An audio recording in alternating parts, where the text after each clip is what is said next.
Well, tonight a bomb threat on an airplane forced an emergency landing right here at the Spokane International Airport. Good evening and thank you for joining us for KREM 2 News 10 at 10, where we give you more news in less time. This story broke just after 6 tonight when we learned a hold was placed on all incoming flights. KREM 2's Kyle Simchuk has been at the scene for hours tonight. He joins us with the latest. Kyle? Well, yeah, Mark, this is a live picture of that Alaska Airlines plane. It's kind of hard to see, but if you look to the right, you might be able to see some of those passenger windows illuminated. This plane has not moved for several hours, and it's parked a good distance away from the airport. We've learned the Spokane Police Bomb Squad is responding, along with the FBI. Now, this plane was on a flight from Atlanta to Seattle when the airline says a man on board made a direct threat to the safety of the aircraft. Spokane police tell us that threat referred to a bomb on board. Now, the plane was forced to land in Spokane. Passengers were safely evacuated but had to leave behind their luggage. A flight attendant who spoke with us off camera told us passengers were taken to the airport's fire station. We saw airport shuttle buses making dozens of trips between the fire station and the Alaska Airlines terminal later this evening. Now, the man who made the threat midair is in custody and the airport is back to normal operations, but this incident delayed several flights coming in and out of Spokane. The airport was shut down until about 6:45 tonight. We spoke to one man who arrived around 5:45 to pick up his wife, only to find out her plane was being diverted to Pasco. And so I waited and waited and waited, and then I checked the reader board again, and now it says that the flight isn't scheduled to arrive until 8:41. No information other than this continuous delay. Now, again, we have seen planes landing and taking off from the airport, but authorities remain on scene at this hour. Alaska Airlines says 177 passengers and 6 crew members were on board the Seattle-bound flight. It's unclear if they're still in Spokane or on another plane to Seattle. Now, this is another live picture of that plane. Authorities have not released the name of the man accused of making the threats. We'll continue to gather information. Reporting live from the Spokane Airport, Kyle Simchuk, KREM 2 News. All right, Kyle, thank you very much. In other news, we have new video tonight of a school bus that rolled over on I-5 on the west side of the state today. State troopers say multiple adults and children were on the bus when it crashed, but fortunately, there were only minor injuries reported. Kids are being reunited with their parents at Burlington High School. The cause of the crash is under investigation tonight. Into our newsroom, within the past few hours, a North Central High School teacher has been charged with sexual misconduct involving students. So here's what we know right now. Andre Irvin is accused of inappropriate behavior with 2 female students. He is currently listed on the SPS website as a freshman intervention specialist. We've also confirmed he was the North Central boys basketball coach. He was arraigned today on charges of viewing child pornography, second-degree sexual misconduct, and 2 counts of communicating with the minor with immoral purposes. He pleaded not guilty to all charges today. Spokane Valley Police asking for your help tonight, finding a missing 59-year-old man. So take a look at your screen. Terry W. Anzaldo was last seen in the area of Mission and Pines this past Saturday. His family reports that Anzaldo suffers from mental health-related issues, and they're concerned for his welfare. He is described as being 5 feet 10 inches tall, 175 pounds, with gray hair and brown eyes. His family also says that he drives a dark blue 2004 Ford Explorer. His license plate and the crime check number are both right there at the bottom of your screen. Well, tonight the Spokane County Sheriff's Office is looking for possible suspects in a recent hate crime. Several people allegedly targeted the Veridale United Church of Christ. Property was vandalized and stolen. The lawn was vandalized as well. KREM 2 exclusively obtained this surveillance video.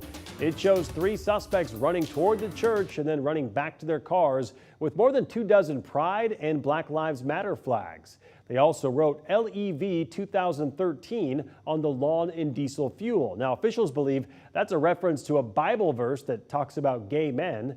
Reverend Jen Haywood says she wanted to send a message to the culprits with how the church responded.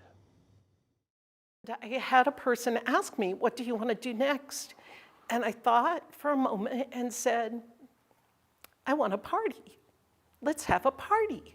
Because love is greater than hate. And then that became the name of the party. The Spokane County Sheriff's Office is asking for tips tonight on the vehicle caught on camera right here. So if you recognize that car, you are asked to call Crime Check. No arrests have been made at this time.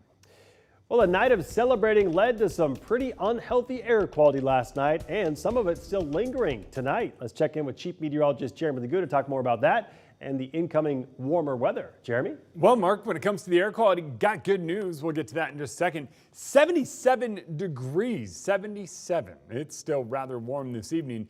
But yes, our air quality has improved ever so slightly. We sit at a 38 in terms of AQI. You go over to the west side, not necessarily the case. And really, it's all about where those fires or that smoke is sitting. We are seeing slight improvements. I don't think we stay fully clean. And the reason is we have that wildfire smoke coming in from Canada. We've done a decent job getting rid of some of our fireworks smoke. But that wildfire smoke continues to stream in throughout the day tomorrow. So what we will likely see is a little more of an atmospheric haze. Good news is most of that smoke sits high overhead, so we don't really get it down here at the ground. Instead, it's sunshine and warm temperatures, 91 on Thursday, 92 on Friday, and then mid-90s this weekend as we get some cleaner air moving in. All right, sounds good, Jeremy. We'll check back in with you later in the broadcast. Well, we have heard from you. People are complaining to us about the number of illegal fireworks set off for the 4th of July. And today, we went to look at the data to see if it was better or worse than last year. We spoke to the General Regional Emergency Communications Manager and found out they received more than 500 firework-related 911 calls, and 216 of them were within the city limits. They said this is actually pretty similar to the numbers from last year. I think this is the 31st year of the ban, so it's not new for people around here, but you know, there are new residents here. There's always going to be people that want to skirt the laws. The Spokane Fire Department was also out on firework patrols last night. They issued 12 citations for illegal fireworks. And just a reminder, while last night was an exception in Airway Heights, fireworks are illegal once again. After 2 years of renovations, the United Building in Hilliard is open once again with a new look and new businesses. The renovated space houses Derailer Coffee, Locos Restaurant, Bellwether Brewing, and more to come. It's not just an incubator for new businesses, it's a social gathering spot for people in Hilliard. This neighborhood needs places like this where people can come and gather and meet their neighbors and kind of get rid of some of the, oh, it's Hilliard, it's rough. You come in and you meet people, they're nice, they're pleasant. They love it and they love being in Hilliard. The United isn't done yet. They have more work to complete upstairs to welcome in 2 more businesses coming up this fall, so stay tuned. And now to our night beat with a quick look at today's top stories. The 26-year-old man accused of shooting and killing 2 people at the Gorge campground while a music festival was underway nearby pleaded not guilty to all 5 charges against him today. James Kelly is charged with 2 counts of murder, 2 counts of assault, and 1 count of domestic violence. 4 other people were hurt, including Kelly. Court documents show that Kelly traveled to the Beyond Wonderland Music Festival with his girlfriend on June 17th. That night, he says he took psychedelic mushrooms and began hallucinating, and that's when people say he got a handgun from his truck and started firing into the crowd.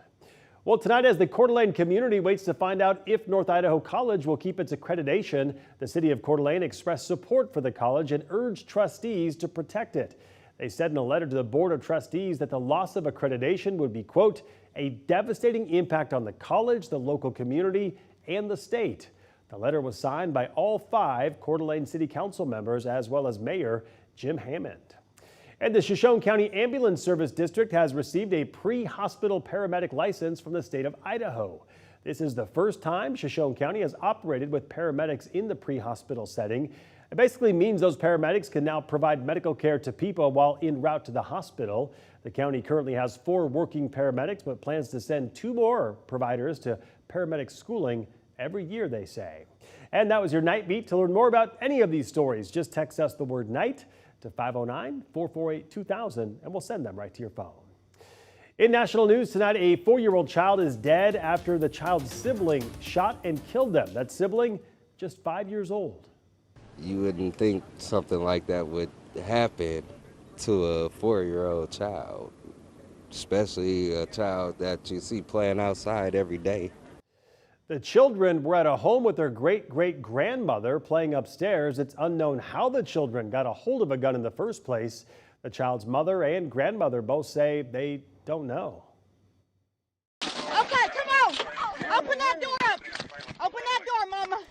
Wild dash cam video out of Georgia tonight shows the moment A deputy there saved 2 people from a burning car. The deputy arrived on scene to see the car on fire. She used a fire extinguisher to put that fire out before realizing there were 2 people still trapped inside. She then broke the window and pulled them to safety. No serious injuries were reported, and the passengers were treated for their minor injuries.